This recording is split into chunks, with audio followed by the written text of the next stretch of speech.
Hello friends, एक बार फिर आप सभी का स्वागत है मेरे इस YouTube channel study with me में। आज हम इंडियन पॉलिटी की शुरुआत करेंगे। आज से हम इंडियन पॉलिटी पढ़ेंगे। आज ये हमारी फर्स्ट क्लास है। हम ज़्यादा फैक्ट की चर्चा नहीं करेंगे। आज हमें राजनीतिक विज्ञान और राज्य व्यवस्था दो शब्दों के बारे में पढ़ना है और इन दोनों में क्या अंतर है यह जानना है। कॉन्स्टिट्यूशन क्या होता है और कॉन्स्टिट्यूशन के क्या प्रकार है, बस यही आज हम इस वीडियो में चर्चा करेंगे। और साथ ही साथ यह भी बता दूं कि ये वीडियो हमारी जो है बिल्कुल हैंड रिटन PDF से बनी हुई है। तो ज़्यादा से ज़्यादा इस वीडियो को शेयर करें। अगर वीडियो अच्छा लगे तो लाइक एंड सब्सक्राइब ज़रूर करें। तो चलिए शुरू करते हैं आज की हमारी यह क्लास। आज हम राज्य व्यवस्था की चर्चा करेंगे कि राज्य व्यवस्था का उद्भव कैसे हुआ है। राज्य व्यवस्था का उद्भव राजनीतिक दर्शन से हुआ है और राजनीतिक दर्शन से जन्मा है राजनीति विज्ञान। तो राजनीतिक दर्शन क्या होता है? दर्शन एक तरह की सोच होती है जिसको जो बाद में जिसको सबूत मिल जाए तो वह विज्ञान बन जाता है। तो सबसे पहले राजनीतिक दर्शन देने वाले व्यक्ति थे सुकरात, जो थे ग्रीक के, यूनान के, हिंदी में उसे यूनान बोलेंगे, ग्रीक। तो सुकरात थे, इन्होंने सबसे पहले राजा के बारे में कहा था, फिलोसफी दी थी कि राजा को कैसा होना चाहिए, उसको कैसे शासन करना चाहिए। लेकिन इन्होंने कोई बुक नहीं लिखी थी उसके ऊपर। और इन्हीं के जो शिष्य थे प्लूटो, इन्होंने एक बुक लिखी थी जिसका नाम था रिपब्लिक।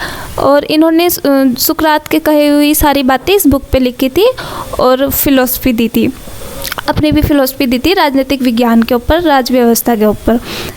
और इन्होंने प्लूटो ने एक एजुकेशनल इंस्टीट्यूशन खोला था जिसका नाम था द अकेडमी। और इसी इंस्टीट्यूशन से पढ़ के लिख लेते अरस्तु, जिसे राजनीतिक विज्ञान का जनक भी कहा जाता है।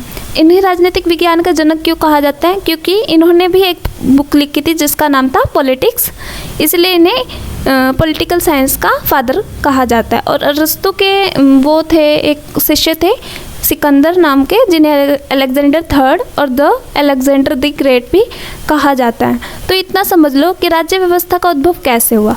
राज्य व्यवस्था का उद्भव राजनीतिक दर्शन से हुआ है।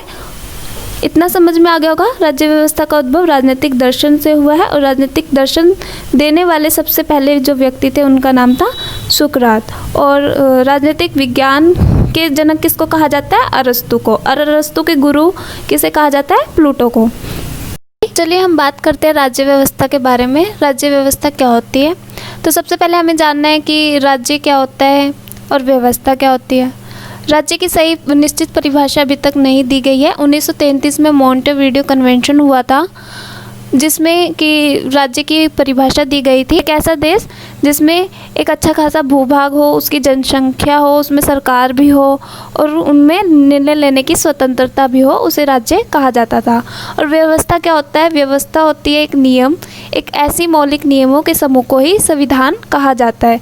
एक ऐसा नियम जो किसी राज्य में लागू हो और उसी नियमों के समूह को, एक उन्हीं नियमों के समूह को क्या कहा जाता है? संविधान कहा जाता है। संविधान क्या होता है यह तो हमने जान लिया कि मौलिक नियमों के समूह को संविधान कहा जाता है। एक ऐसा नियम जिन्हें एक पुस्तक में लिख लिया जाए तो वह संविधान कहलाता है।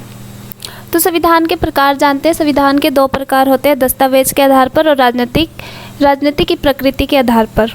तो दस्तावेज के आधार पर एक होता है लिखित संविधान और एक होता है अलिखित संविधान। लिखित संविधान किन किन देशों का है? एक भारतीय संविधान लिखित संविधान है और एक अमेरिकी संविधान लिखित संविधान है। लिखित संविधान क्या होता है? जो मौलिक नियम होते हैं, जैसे कि मैंने बताया था संविधान के बारे में कि मौलिक नियमों के समूह को संविधान कहते हैं। जो मौलिक नियम होते हैं, जो रूल्स होते हैं, कानून होते हैं, वो अगर किसी एक किताब में लिख दी जाए तो उसे संविधान कहा जाता है। और अलिखित संविधान क्या होता है? अलिखित संविधान मतलब संविधान तो वो भी है, उनकी भी संविधान है, लेकिन वो लिखित तौर पे नहीं है, वो किसी बुक में लिखा नहीं गया, वो अलिखित संविधान होता है। और अलिखित संविधान किस देश का है? ब्रिटेन का है अलिखित संविधान। तो चलो बात करते हैं राजनीति की प्रकृति के आधार पर संविधान के प्रकार। राजनीति की प्रकृति के आधार पर एक होता है एकात्मक संविधान और एक होता है संज्ञात्मक संविधान।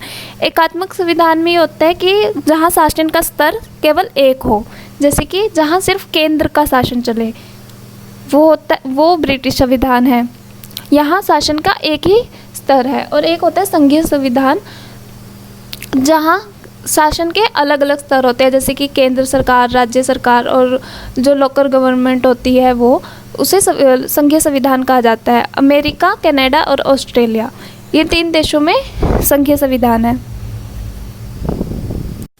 तो आज के वीडियो में बस इतना ही। वीडियो अच्छा लगे तो लाइक, शेयर, सब्सक्राइब जरूर करें। धन्यवाद।